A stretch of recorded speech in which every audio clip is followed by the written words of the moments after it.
As I record this episode of Unsealed, I am approaching my 49th birthday. I am 2 weeks away from reaching 49, an age that, if I'm being completely honest, I didn't think that I was going to get to see. But here I am, 2 weeks away, provided nothing happens between now and the 22nd of April. I will be 49 and 1 year away from half a century old, and I don't even want to think about how old that really is.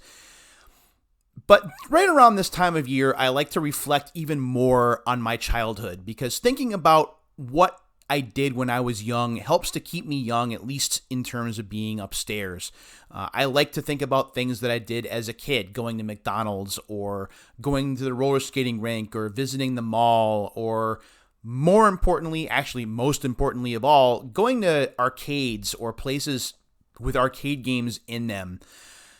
Those places, I cannot tell you how important they were in my childhood, because like everyone else, my childhood was quite difficult. I grew up in a single mom household. My mom took care of myself and a younger brother and sister, so there are three of us that she was looking out for after my mom and my dad split when I was in second grade. So we were poor. We moved around quite a bit. We moved an average of once a year. Sometimes we moved in with my mom's parents, and other times we moved into apartments.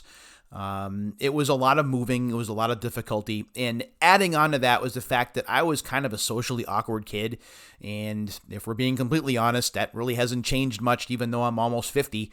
Very awkward, big nerd. And this was before being a nerd was an accepted kind of culture.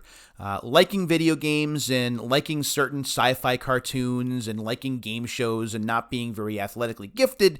I was kind of the outcast of the student body. I didn't have a lot of friends in school. I did a lot of things on my own, and I kind of thought that life was unfair. So for me, going to a place that had video games in it, or especially a video game arcade, was very similar to Superman visiting his Fortress of Solitude. It was a place that everything else got shut out. Life would stop, and I could just regather myself and refocus and understand that things are okay when I'm in this place. The problem with arcades was, although I loved being in them, and every so often I did have a little bit of money to spend, I didn't have a lot. I only had, on average, like $1 a week. So I had 4 quarters a week that I had to be able to spend on games. So I had to pick 4 games that I was going to play. Sometimes, like for my birthday or when report cards would come out, I would have a little bit more money, but more often than not, that was just not the case. So I did a lot of looking, a lot of watching other people playing, and I did a lot of listening to arcade attract sounds and watching arcade attract screens and digging around in coin slots for maybe a spare token or quarter that I might be able to put back in and play. But I didn't get to play as many games as I really wanted to. Once I started to get myself some video game consoles, starting with the NES moving forward, there were video game adaptations or video game conversions that were kind of like the arcade game and certainly based on the arcade game, but they weren't quite the same thing, ranging all the way from like Arch Rivals for the NES, which is one of the first games I bought with my own money, to Super Smash TV for the Super Nintendo. These are conversions. These are games that are based on the arcade game but aren't exactly like it. It's not quite the same. For the PlayStation, thanks to Digital Eclipse, we started to get more emulation, which I believe, and you can fix me if I'm wrong in the comments, I probably am, but I believe with emulation, it's tricking the console into thinking that it's the arcade machine. So the way that the stuff is coded, it's actually running the programs or running the games exactly the way that the arcade cabinet would run them. So that was just great. And I have the first of these. This is the first one that I bought for the PlayStation in 1995. Now, it's not the long box version. The long box version of this particular compilation disc costs a ton of money, and I was not going to spend that for this video. But I do have the jewel case variant, and I'm very excited about it. It is the first compilation disc that I bought, and it is Williams Arcade's Greatest Hits, featuring Robotron 2084, Defender, Defender 2, which used to be Stargate, Joust, Sinistar, and Bubbles. 6 arcade hits, 6 great arcade hits in one package. And you can actually see the arcade marquees right there. And there's a little bit of a blurb here talking about what you have here. The hits that once made you a regular in local arcades are now coming home. Relive the old days, chasing down the dirty scum and Bubbles. I never played Bubbles as a kid. Enjoy Defender once again as you navigate your vessel through alien territory. I was terrible at Defender. I maybe played it 4 times as a kid. Defender 2 includes added villains and features not found in the original Defender. And again, that used to be Stargate, and I think I played that as many times as I played Defender. Challenge gladiators in a fight to the death and Joust. Joust I played a little bit more, but still wasn't very good at it. Stupid pterodactyl. Once again, Robotron 2084 lets you clash with a mutant force of robots to save the only remaining human family. I played that a little bit more. That's the twin stick controls that now are more common than ever. We also saw those twin stick controls in Smash TV. And Sinistar, with the coolest graphics of its time, Sinistar returns with great outer space battle action, including that voice. Run, run, run. Great game. I love that game. That was, again, at my pool hall. Not at an arcade that I remember going to specifically. The first time I played Sinistar was at a pool hall. True story. So let's get this opened up before my voice gives out. And let us see what is on the inside. Again, this is the jewel case variant. This isn't the long box version. I'd like to be able to pick up the long box version at some point to be able to add that to my library. I absolutely love compilation discs, and I know that I've opened a few of them on this show, but this one is a little more exciting than the others just because it's the first one that I ever had. There is the ID sticker right at the top. So when we go ahead and we open this up, I don't think there's going to be much exciting to look at here, but you never know. So we'll remove that. We're actually going to put that on the table here. When we open this up, we see, no, oh wait, we don't have all of the, there we go. We got to get the rest of the wrapping off. Come on. There we go. When we open the case, we see a black and white Williams Arcade's Greatest Hits with the names of the arcade games that are included. And we also have an instruction manual. Back before Midway was Midway, it was Williams instead. From Corsicana, Texas.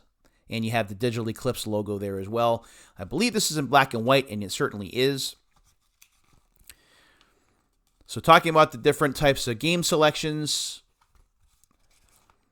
Game history, and that's one of the things that I remember most about this, is thanks to the advent of CD-ROM technology, and there was more free space with which to populate with extra features, there were some interviews in this game that you could watch or like find out some trivia about each game.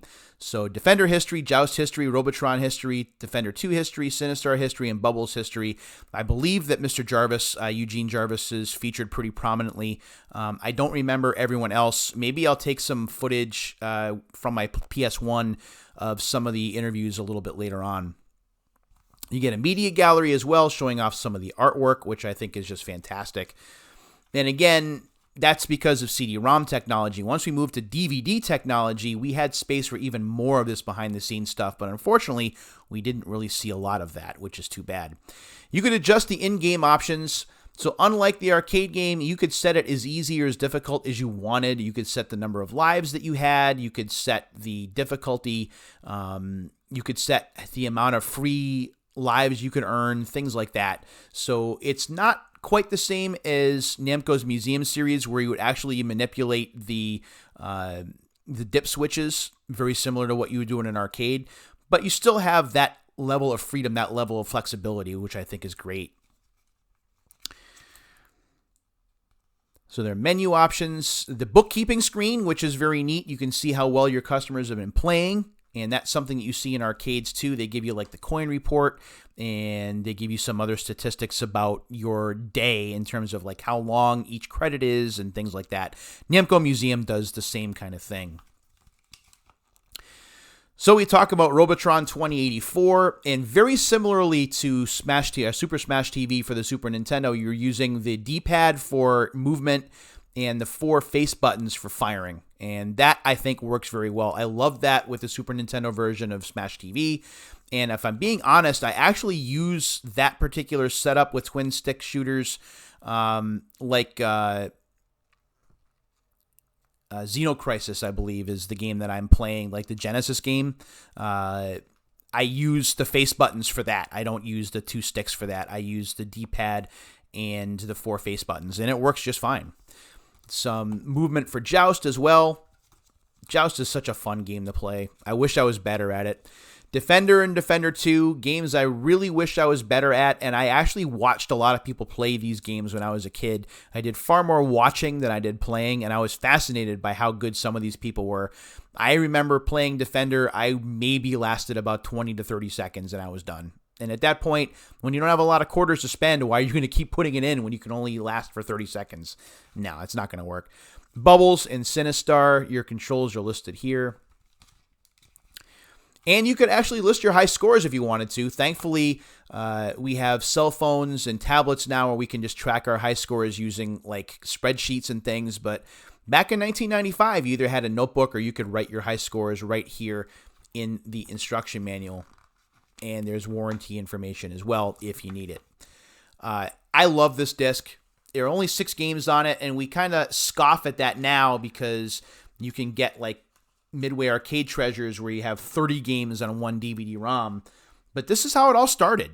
And that's why I think that is very important and why I'm glad that I have a pristine, brand new copy of the game to be able to play when I want to. I am very fortunate as an adult that I have the ability to play all of these games from arcades that I could only watch when I was a kid. So it's taken about almost 40 years to be able to get to this point, but I'm very fortunate and very happy that I can do that now. As I count down the last 2 weeks to birthday number 49, we do have a couple of more videos to put up here on YouTube, including hopefully what will be kind of a busy time during my spring break from work. I'm hoping that there are going to be more videos put up. That's also my birthday week, so we will see what happens. Thanks very much, as always, for watching this episode of Unsealed. I'm going to go ahead and check this out right now. But for the rest of you, please take care of yourselves and each other, and we'll do it again soon.